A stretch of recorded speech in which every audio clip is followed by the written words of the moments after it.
Salve, salve meu amigo, minha amiga. E aí, menino? Como é que tá? Menino?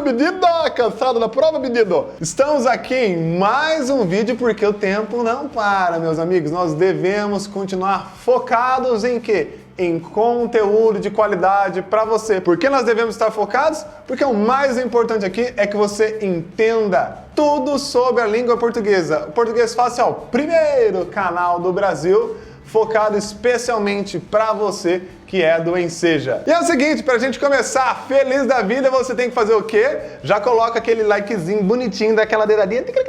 E faz o que também? Se inscreva. Se você caiu neste canal agora, meus amigos, e não está inscrito, faça-me um favor. Se inscreva porque nós temos que chegar até o fim do ano a 100 mil. Repito, 100 mil inscritos. Porque o meu sonho é fazer um showzão. Com 100 mil inscritos a gente já pode fazer um show. A gente pode alugar uma arena e começar os tambor bater, ó. Imagina a dancinha na inscrição, o Olodum tocando, ó.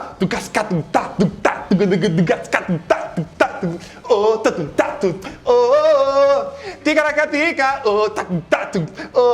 se inscreve aí, se inscreve, a galera tinha, ticaracatica, galera, se inscreve, amarrado, ticaracatica, se inscreve, amarrado, ticaracatica, se inscreve! Galera, o que nós vamos fazer hoje? Eu vou explicar 2 conteúdos a partir de 2 questões do Enseja 2019. Porque, como eu disse no início, o mais importante é você entender a matéria. Aí você pensa assim, mas Thiago, o gabarito não é importante? Claro que é importante, meus amigos, mas nada é mais importante que aprender. Bom, a questão número 11 falava sobre o sedentarismo. A pergunta, eu não tenho a frase dela inteira, mas eu lembro que falava a seguinte ideia. O sedentarismo é caracterizado pela o quê? Então, o sedentarismo é caracterizado pelo quê? Bom, você, meu aluno, minha aluna já sabe que ao ler a pergunta, você sai na frente. Você sai na frente. Por quê? Eu e o Gabriel, nós demos uma aula aqui no canal, numa live, e nós falamos sobre sedentarismo. Só com aquela aula de redação, meu amigo, você já conseguia responder. Mas, por margem de segurança, vamos ler o texto. O texto eu lembro que estava disponível no site das naçõesunidas.org. E aí eu coloquei lá no site sobre sedentarismo e achei o trecho do texto. Vamos lá então na tela conferir. O sedentarismo é mais do que um desafio para a saúde. Seus custos financeiros também são enormes. Globalmente, a inatividade física custa 54 bilhões de dólares em assistência médica direta. Do montante, 54% ficam a cargo do setor público. Outros 14 bilhões de dólares em perdas econômicas são atribuídas a quedas de produtividade. A atividade física regular é fundamental para prevenir e tratar doenças crônicas não transmissíveis, como as cardíacas, acidentes vasculares cerebrais, diabetes e câncer de mama e de colo e do útero. Essas enfermidades são responsáveis por 71% de todas as mortes no mundo, incluindo as mortes de 15 milhões de pessoas por ano com idade entre 30 e 70 anos. Nossa, bateu um medinho agora aqui, hein, Brasil? Sedentarismo sendo responsável por mortes de pessoas 30 a 70 anos. Olha o medo batendo. Ai, meu Deus do céu, uma pessoa que não aguenta nem lançar no começo do vídeo. Aí, perceba que a pergunta era, o sedentarismo é caracterizado pelo quê? Tá? O que é que causa sedentarismo? Você poderia juntar o seu conhecimento de mundo, como eu disse, a partir das aulas que nós demos, junto com a informação do texto. Até porque, cá entre nós, o texto não trouxe tantas informações assim. No primeiro parágrafo ele falou mais de números, e aí lá embaixo ele falou um pouquinho ali do que pode gerar esse sedentarismo. Mas ele não explicou em si o que é o sedentarismo. E, de certo modo, a pergunta ela queria isso, ó. O sedentarismo é caracterizado por o quê? Ou seja, o que é que caracteriza o sedentarismo? O que é que causa o sedentarismo?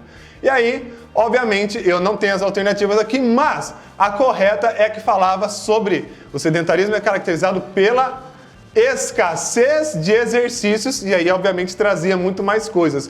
Mas era a única alternativa que falava sobre isso, sobre escassez de exercícios de atividade física. Se não me falha a memória, era a letra D de detonando no Enseja. Então, Se você marcou uma alternativa que tem a ver com escassez de exercício, independente se você lembra se é a letra D ou não, porque nem eu lembro mais, essa era a ideia central dessa questão. Maravilha? Fechou, fechou?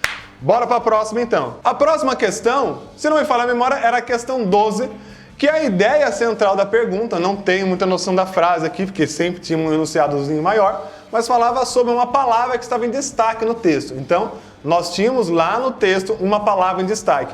E olha como é importante você ler a pergunta primeiro, porque se você leu a pergunta e percebeu que ele estava falando sobre uma palavra em destaque, você ia ficar esperto que eu preciso entender o que é que essa palavra em destaque me passa. Então eu deveria ficar esperto naquele trecho, ok? Então, ó, a palavra em destaque foi usada para quê? Essa era a ideia. Por que a palavra em destaque foi usada? E a palavra que estava lá em destaque era a palavra mas. Fechou? E aí a gente tem que partir para a leitura do texto, ok? Porém, aqui no vídeo eu vou fazer um pouquinho diferente. Eu vou explicar o que é que poderia gerar confusão. Nós tínhamos duas alternativas ali em especiais que poderiam gerar dúvida. Eu não tenho certeza, novamente, das letras, tá? Mas eu sei que eram duas. Eu acho que era a letra A e a letra C. Bom, a letra A falava o seguinte, que a palavra mas, que é a que estava em destaque, foi usada para acrescentar uma informação. E a letra C falava que a palavra mas foi usada para marcar um contraste de ideia. Bom, olha só como é importante você voltar no texto. Você lê a pergunta, mas se for algo como o do sedentarismo, como eu disse, você conseguiria responder com conhecimento de mundo.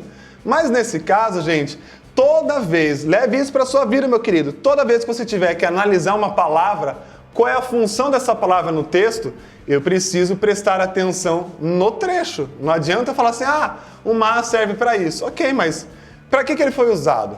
O que eu quero dizer, meus queridos? Eu quero dizer que a confusão poderia acontecer pelo seguinte. O mais correto, repetindo, o mais correto, ou seja, o mais recomendado, é que o mas seja usado com uma conjunção, ou seja, uma palavra que dá uma conjunção com ideia de contraste, ou seja, ideias contrárias. Por exemplo, estudei pouco, mas fui bem na prova. Ou, seu filho é um excelente aluno em sala de aula, mas ele conversa demais. Tá? Não gosto muito de doce, mas na festa comi um monte. Então, ideias contrárias. Não gosto de doce, mas comi muito doce na festa.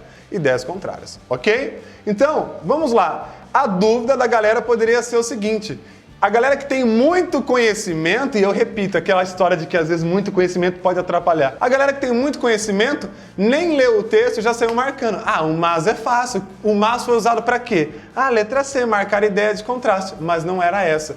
A resposta certa era a letra A de ai que delícia. Por quê? Acrescentar uma informação. E agora eu vou ler o trecho para mostrar e provar para você que ele estava acrescentando uma ideia. O que não é comum para a palavra mas. Vamos lá para o texto. O texto foi publicado na Folha UOL. Aí ficou fácil, né? A folhinha. Na hora que eu vi Folha UOL, eu falei, glória, isso vai ser fácil de achar. Curitibana e neta de índios guaranis, a menina vive atualmente em Manaus. Estava falando da menina Tayara. Onde se diverte narrando histórias em escolas públicas. Mas as apresentações têm uma pitada especial. Então olha lá, é só isso que serve. Olha o texto inteiro. Você não precisaria nem ler o texto inteiro agora. É só ler o trecho antes e o depois do mas. Vou retomar? Curitibana e neta de índios guaranis, a menina vive atualmente em Manaus. Vive atualmente em Manaus, onde se diverte fazendo o quê? Narrando histórias em escolas públicas. Legal, ela se diverte, se diverte, coisa boa, narrando histórias. Mas, o que vem aqui na frente, as apresentações têm uma pitada especial. Olha só. É coisa boa. Então não está falando uma coisa ruim, ela se diverte, mas quando passa o tempo ela acha um saco. Ela não está fazendo coisas contrárias. Ela está acrescentando, ela se diverte, mas as apresentações têm uma pitada especial. Duas coisas boas. Se são duas coisas boas, o mas foi usado para quê? Para acrescentar uma informação. Por isso o mas saiu da função tradicional dele, que é fazer ideias contrárias. Por isso, então, a resposta certa é a letra A, de acrescentar uma informação no texto. Deixe o seu comentário e lembrando que estamos rumo aos 100 mil para fazer aquele showzão com o Olodum rolar, hein? Nossa, 100 mil, a galera batucando e cantando. a dancinha do Ticaracatica. Não se esqueça de recomendar esse vídeo para que seu amigo, sua amiga entenda mais do que a letrinha certa, entenda um conteúdo. Hoje você sabe bem a interpretação do texto sedentarismo e sabe muito bem qual é a função da palavra mas. Beijos e abraços, eu sou o Thiago Buranello, esse é o Português Fácil. Até o próximo vídeo. Tchau, tchau, tchau, tchau. Quase que eu falei. Tá? Ah, sai pra lá, meu dedo. Não pode nem colocar no crédito isso aqui, meu dedo.